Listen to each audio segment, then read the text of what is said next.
chase for the Philip F. Anschutz Trophy continues tonight. This is MLS Playoff Central presented by Audi. I am Andrew Wiebe, and we have two games tonight, guys, both on FS1. New York, Toronto getting us started at 7 p.m. Eastern, and then Houston, Portland coming after that. This is Kalen Carr. You know him well. He is snazzily dressed, as always, here to bring that reasoned commentary. And then Matt Doyle on the hot takes tonight? Yeah, no? The good takes. Okay, Only good takes here. The good takes. The armchair analyst, you know him well from MLSsoccer.com, Twitter, and wherever it is that you argue about soccer. This show is not just about us, guys. We love being here every single night of the MLS Cup playoffs.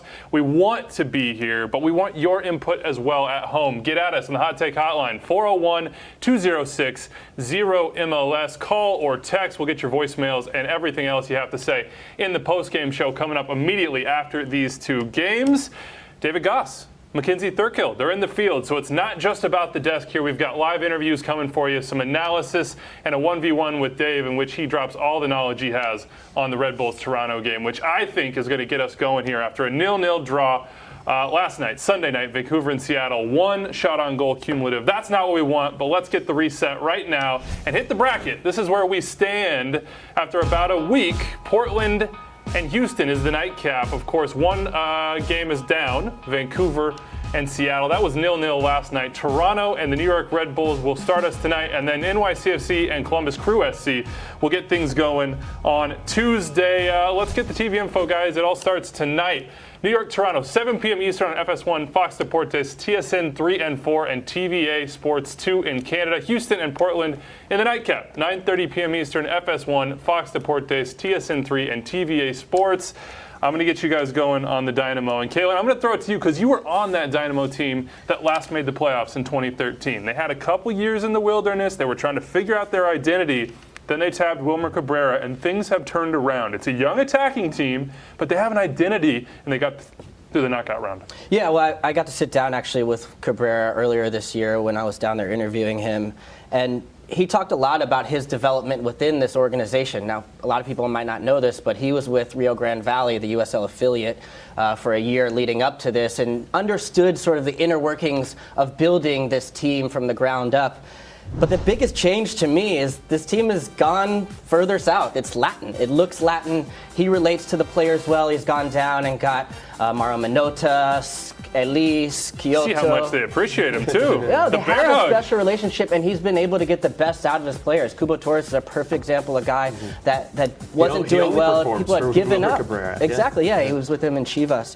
But he's given them a real identity, and he's brought in some great older players, too, that shouldn't be overlooked. We're going to talk about Sanchez, but Ricardo Clark is still there, DeMarcus Beasley, AJ De La Garza is out with the ACL, of course. But some real leadership, Boniek Garcia, that's been able to bring some of these young players along. Yeah, and it's funny because they are very Latin, but they don't play like what we consider to be a traditional South American team. I think maybe more Central American. They sit and they counter. They love to get into wide open spaces. There's not a ton of combining with the ball. I think in terms of home possession, only the Whitecaps had a lower percent this year. I think Houston was down around 43%. So they have found an identity. I don't think it's the one that people maybe expected of Wilmer Cabrera's team. And I do think it starts in the center of defense and the central midfield. He got the spine right. He stocked it with veterans, guys like Rico Clark still there, Cabezas, Machado, and Leonardo's probably out tonight, but he has 3 MLS Cups, and Tyler Derrick's a veteran now. So once you have a bunch of guys who know how to win in this league, it gives you the freedom to play a little bit more however you want because you have that spine right and you can just go from there. Now look, this is a team that had that great start. They were so good at beginning of the season, a darling for sure, and then it was a lull. But we talked about this on the shows leading up to Decision Day, Kalen. They had what amounted to kind of a playoff reset to try to get into the playoffs, to get home field advantage. So they got a little bit of experience with that one and done. But what I'm thinking with this game, in comparison to last night, they've got to win this game. They got to go for it. Unlike the Vancouver Whitecaps who said, you know what, the most valuable thing for us is not to give away goals. I think Houston, with their home record, which you see here in that dastardly away record, just one win against on the road, they got to go for it tonight. They got to win this game, and I don't think road goals should hold them back. Yeah, Vancouver could go with that plan last night to just keep the 0 because Vancouver could plausibly shut out Seattle over 180 minutes, or 210. Houston, there's no way. There's just no way they're going to go up to Portland and pitch a shutout. There's no way they're going to keep the. I don't think there's a way they're going to keep the Timbers to even 2 goals over. Well, they won't legs. need to. You know, even earlier this season, they lost in Portland 4-2. Yeah. That's 2 valuable away goals. If they win at home 2-0 and go on the road able to score, I think Portland gets a little bit ahead of themselves at home, gets a little bit thirsty for goals, and sometimes leaves themselves exposed in the back. I would also take issue with this Houston team not being consistent. Only fell out of the playoffs 1 week below the line all season.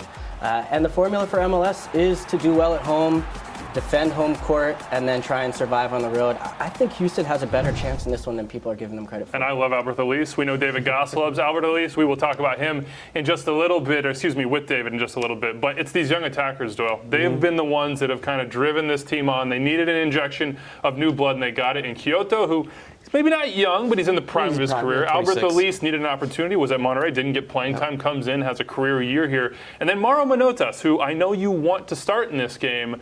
We don't have the lineups yet. Do you think, after not being used over 120 in the first leg, Wilmer will go to him? I mean, I was still shocked that he didn't get on the field in that game. I think he's just a better all-around player than Cubo Torres, though obviously Cubo Torres is much better in the air. And maybe that's what Wilmer wanted in that game. Perhaps not as big an issue when going against the Timbers as it was against Sporting KC. So I do think that Manotas probably has a bigger role to play. And look, the way you attack the Timbers is you get their 2 center backs, Ridgewell and Mabiala, to start moving around.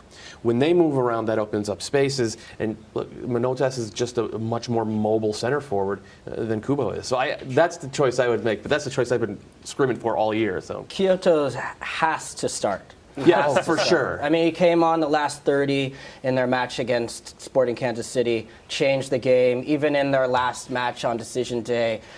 He's been their most a dangerous threat going forward. At least I know has been good. Obviously got the decisive goal in the last one, but without Kyoto on that other side, they're able to focus too much on Elise. It gives them balance on the other side. I'd like to see him go from the beginning in this one. You see the record there when Romel Kyoto starts. Guys, there's an X factor we'll get to, and I have a feeling that you will do so as I send you to the board to break down this Dynamo attack. So dynamic, so pacey. Wilmer Cabrera has done a great job. Show me what you see from these guys. Well, I mean, we're seeing it right here. What Houston wants is to lull you into a false sense of security. So they give you a lot of the ball. They say send your fullbacks forward, send numbers into the box, send your D-mid forward, and then any turnover, even if it's 100 yards from your own goal, it becomes a breakout opportunity for them. Yeah, well, Houston's actually in a pretty good block there, just a hopeful clearance.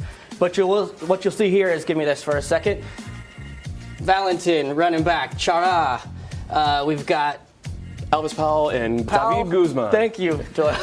But doesn't matter who it is. None of them can catch Elise. It turns into a 2-on-2 situation. Finds the back post. Beautiful ball to Kyoto. Great finish to the back post. Yeah, so they are dynamic in transition. They are a little bit less prolific when they're attacking a static defense. They just don't break teams down all that well. So they still end up relying upon the 1v1 athleticism of the guys on the wings. And we're about to see some of that right here. And at this point... Yeah, stop it right here. It's too late for you. Too late. You cannot allow Elise to face up because this is what happens. Nice little nutmeg, and then it's through to Sanchez. Yeah, with a nice hard near post run. He's a guy who has scored a lot of goals in his long career. And we're going to see what he did last week to Sporting KC. And it's another one of those situations, 1v1 attacking from the wing, and that opens up space underneath. All on the flanks, and then finding space in the box. Elise celebrated so much for his play out on the wings, but here he's able to unlock this little triangle, find space with the back pedal, give him just enough time to find the finish. Yeah, so that's what Houston can do to you when you are in a deep, low block. It's not their preferred way of going at you, though. Thing to watch out for in this game is that first goal we showed you, the Dynamo on the break. Absolutely, guys. So dangerous, able to really hurt you in that way. They got goals in them. They also might give up some goals. Our own Mackenzie Thurkill is out at BBVA Compass Stadium. Mackenzie, how's it going? What are you seeing? Thanks, Andrew. Don't expect either team to come into this match making too many changes tactically. Houston's going to come in here. They're going to play compact, try to defend as a team and counter as much and as often as possible. The Portland Timbers, one of the best attacking teams in the league, is going to do just that, attack. This series is the tale of two head coaches. You have the seasoned pro in Caleb Porter, who is no stranger in navigating his team through the postseason, with having just won an MLS Cup 2 years ago with the Portland Timbers, and Wilmer Cabrera, who in his first season has surpassed everybody's expectations. And with that being said, both teams are going to come into this series with two very different mindsets. When I spoke to Wilmer Cabrera after beating Sporting KC just the other day, he said that was his goal the entire season, just to make out to the knockout round. Now that they're in the Western Conference semifinals, he's excited, and he wants his players to enjoy the moment and take it all in. Even though they are riding this wave of momentum, don't expect them to come out here right away trying to be the first team to score a goal. Instead of looking at this as one game at a time, they look at it as a full 180 minutes in this two-game series. Caleb Porter, on the other hand, sees the long game. His message to his team was, we only have 3 more teams we need to beat, and that begins tonight by defeating the Houston Dynamo. He actually kind of had this air of calmness when I spoke to him just yesterday, and he said he's less on edge now than he was during the regular season, and that's because his guys know what they need to do. They've been working on it 9.5 months, so he doesn't feel the need to motivate them and say any extra words before they take the pitch tonight, because he also feels that that can screw with them mentally, and said that he's just going to let them do what they need to do and step back, whereas Wilmer is going to try to pump up his guys before they walk out here to play in front of their home crowd. Caleb Porter said it's a chess match, one that they've been working toward all season long. Thank you, Mackenzie. Good stuff out there from BBVA Compass Stadium. We will check back in with her after in the postgame show, so make sure you stick around for that one. What sticks out to me, guys, is this concept of kind of pressure and expectation between the two coaches. You've got Caleb Porter already looking ahead, already saying MLS Cup, how many more games until we get to the promised land, whereas Wilmer Cabrera is saying, we're here, this is all house money, we're good to go. And I feel like, Kalen, that lack of pressure and that relaxation for the Dynamo is exactly where you want to be when you have a young squad without playoff experience that might just go out there and say, you know what, let's take some chances. Let's go get some goals. Let's try to maybe, just maybe, bury the Timbers in this first leg and see what happens. Yeah, I don't know if there's going to be any burying done tonight, but I do think they are the team, obviously, with the least amount of pressure in this one. I mean, weren't expected to make the playoffs potentially, hadn't been in since 2013, as you mentioned, Andrew, and now got through the first round against a more experienced Sporting side. So I think they've got a little bit of confidence in the group, too. Elise has a little of that playoff sweat in him. He's got his first goal out the way. Sanchez, of course, they know they've got a weapon off the bench. So I think the formula is there. They need to stay patient, though.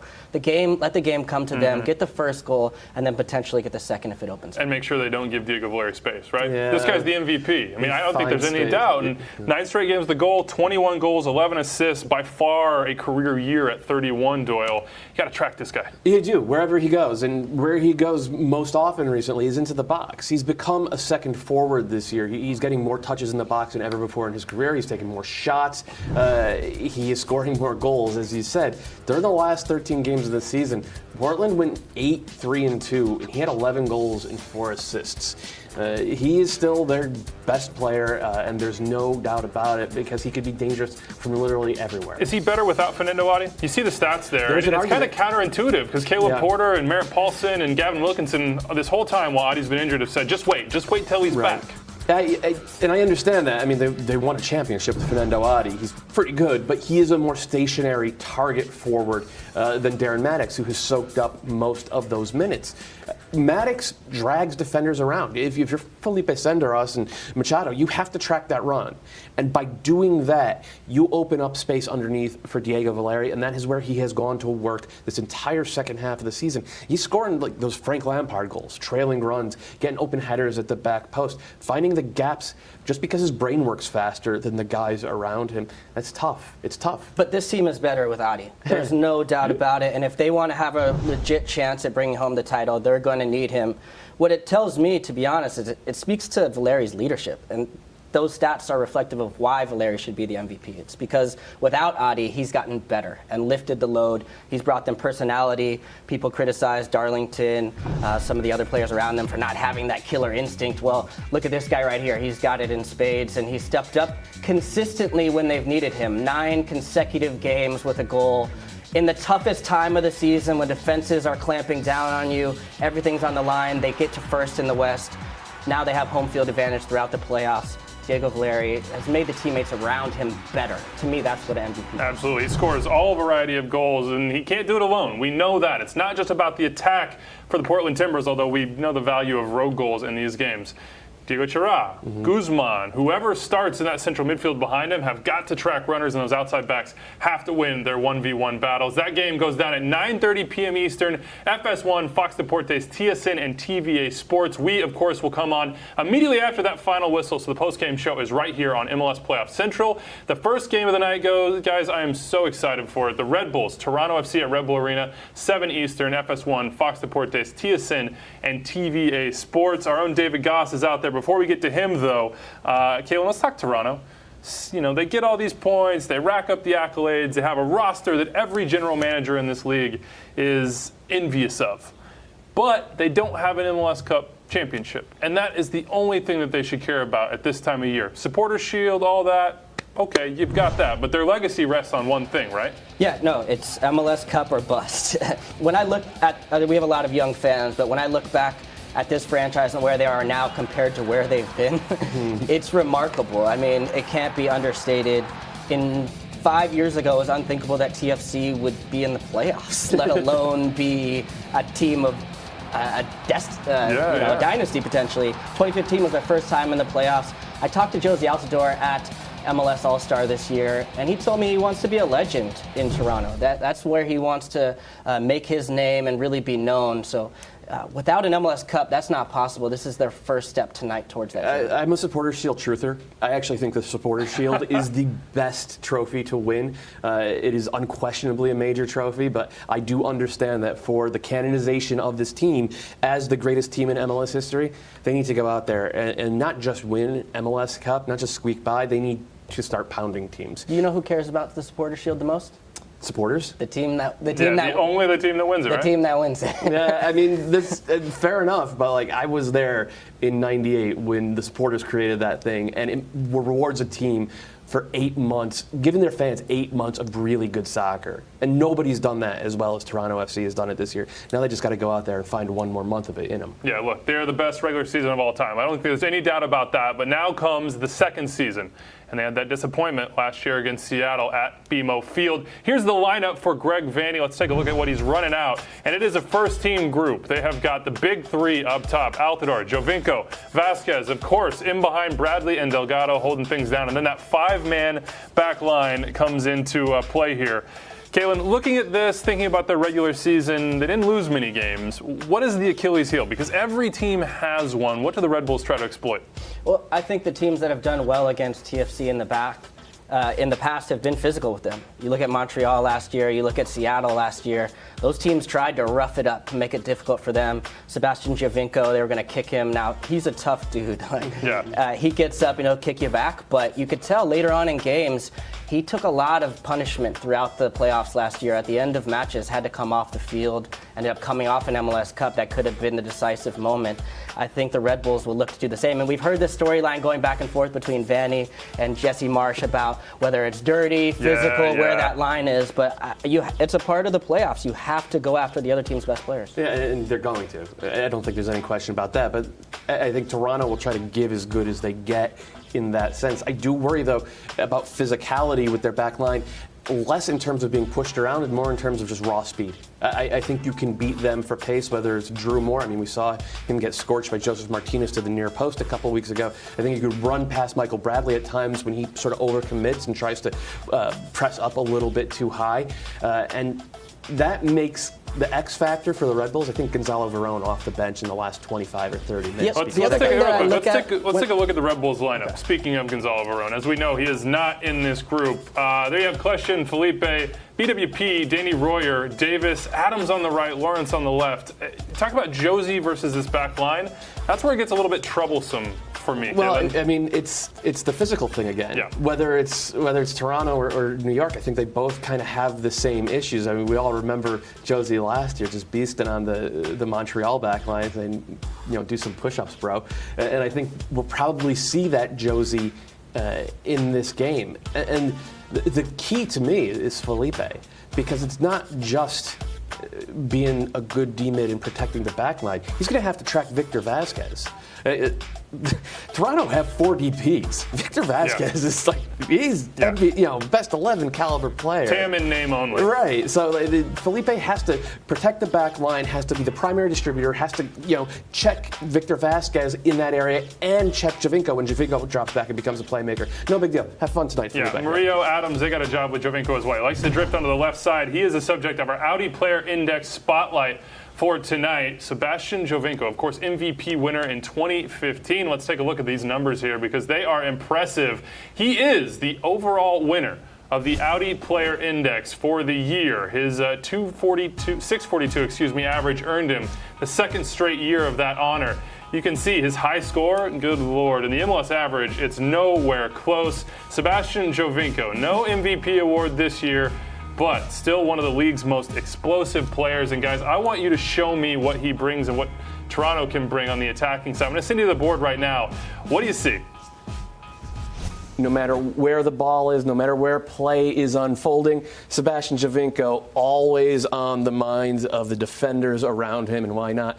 He has been prolific since coming to MLS, and that's what's happening here with Raheem Edwards advancing up the left. Well, it's the relationship between Josie and Giovinco. You see these two combined so well. They're not just great players, but they work well together. All eyes on Giovinco here. That allows Josie to slip in behind. Beautiful little outside of the foot ball, and then the rest is history. Yeah, 1 touch for the pass, 2 touches for the finish. Not bad, but it works in the other direction too, doesn't it? It does. Well, you see Josie as the highest guy, and look at the attention he has. 3 guys around him right there in that frame, which leaves space underneath. Yes, and if you cannot let him get the ball here. If you do, you got to close down quick, and that was not quick enough because with the right foot, with the left foot, it doesn't matter. He is the greatest outside the box finisher in the history of this league. That's how the man gets goals. This is from a couple years ago, actually, but it's so good we had to show it. It's impossible, too, because you step out to him, and this is what happens when he steps out and pressure him. He just glides right by you. Fun note, he actually didn't play in either matchup against the Red Bulls this year, but I feel like this memory may still be haunting. Well, I mean, it's burned into my mind. I think it's maybe the greatest individual goal I've seen in league history. The Red Bulls will be hoping he does not have that in him tonight. But it almost hasn't mattered for Toronto this year. As you can see by the numbers with the Audi Player Index, they're almost as good without him as they have been with him. It's a true team effort. They have, of course, the other DPs. They have Victor Vasquez as well. Toronto FC, there's a reason they're in contention for the greatest team in MLS history. That's the story over here, Andrew. Back to you. That's a story that Sasha Kleshtin was telling after they won in the knockout round as well. David Goss is with Jesse Marsch out of Red Bull Arena. Let's go to that. Jesse, you come into this one off a 4-0 victory against Chicago on the road. With this team's confidence right now, how do you feel that you can do against this Toronto FC team? Yeah, I mean, we're in a confident way. We're obviously confident when we play at Red Bull Arena a lot. But we know this challenge is a massive one, and Toronto's had such a great year, and they're talented, they're deep, they're smart. So this will be difficult, but I think our guys are ready, they're fearless, and they're excited. When you look at your two teams, you play similar style formationally, you both play high energy. How do you see this matchup playing out? Yeah, I think, you won't see a repeat of Vancouver-Seattle, right? I think you'll see two teams that really go after it, that try to attack. I think both teams will be smart, though, about how they defend and not giving too much away. Set pieces could play a major factor, so we've got to do well there. But I think it'll be an entertaining game. And I think in terms of a soccer enthusiast, so whether you're a general fan or a soccer enthusiast, this game will have a lot for you. And then it'll still come down to, which players are able to make plays. Both teams have some talented players, and we'll see how that goes. One of those guys is Sebastian Giovinco, arguably the best player in the league. How do you track that guy? How do you keep him contained? Not easy, right? I mean, it's about always identifying where he is with and without the ball. Also making him work. If you let Toronto have the ball the whole game, then that means that he's not having to do as much dirty work. So we've got to find ways to command the game with possession. And then, when he gets in 1v1 situations around the box, we've got to overload numbers. We've got to try to stand him up. We've got to not dive in, and for fouls, not dive in and let him cut you. So not an easy task on the day, but, our guys are excited. 2 legs. What result do you want coming out of this one? How do you play out the last few minutes if it's close?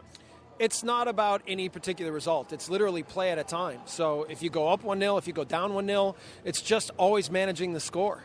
And, it's important to know that when you're dealing with subs. It's important to know that with what the momentum of the game is.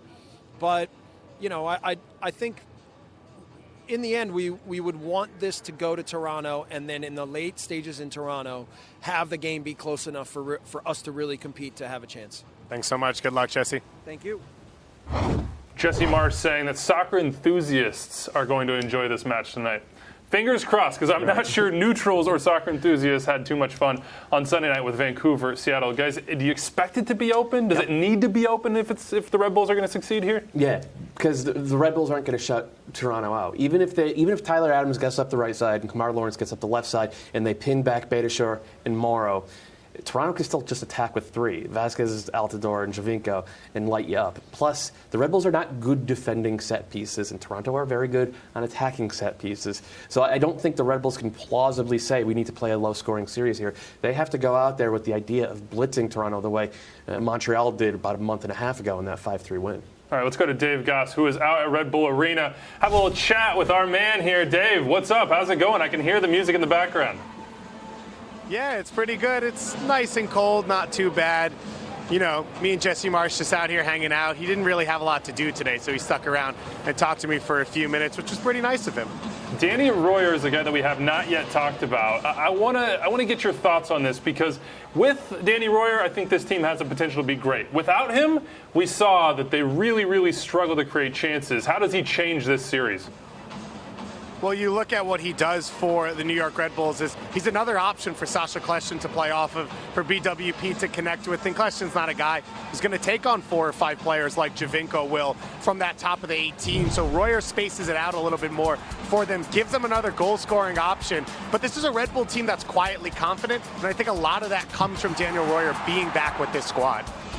I mean, it's a stark difference in terms of points per game when they have him versus when they don't.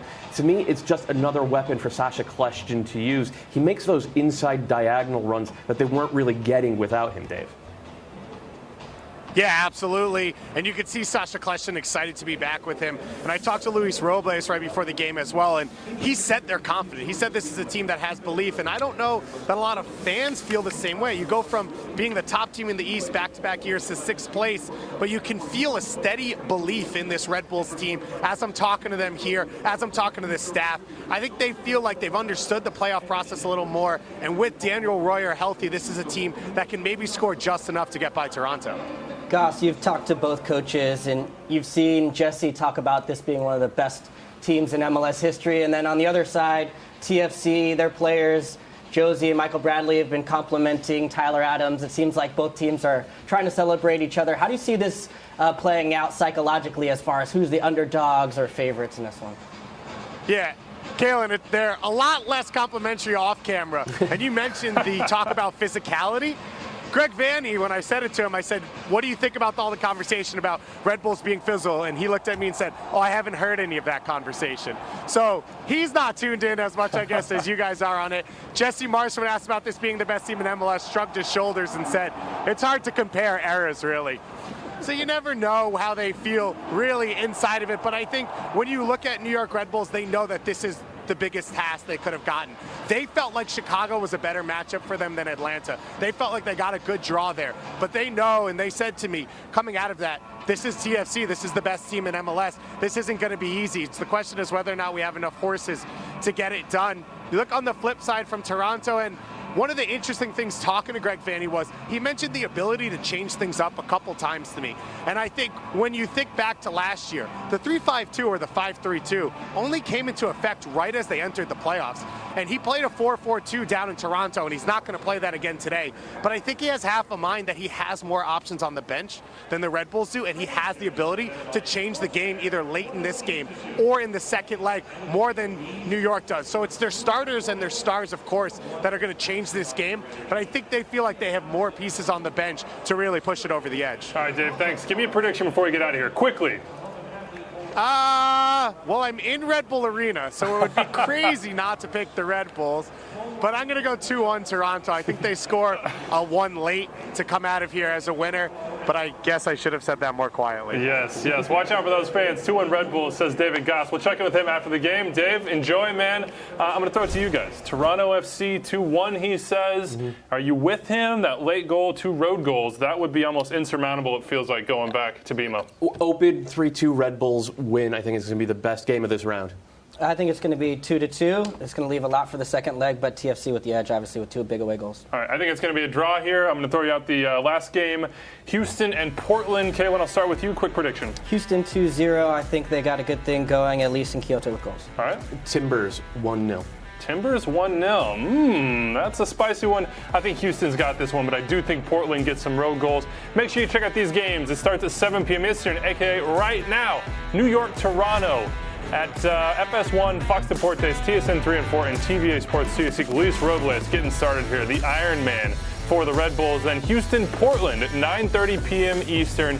Finishes up the night. FS1, Fox Deportes, TSN, and TVA Sports. And then afterwards, of course, right back here for the post-game show. MLS Playoff Central. We'll have all the highlights, all the interviews, everything you need to digest the second night of the 2017 Audi MLS Cup Playoffs Conference semifinals. Call the hotline, text us, let us know what you're thinking, and download the MLS app to follow all the action. We will see you after the games, everybody.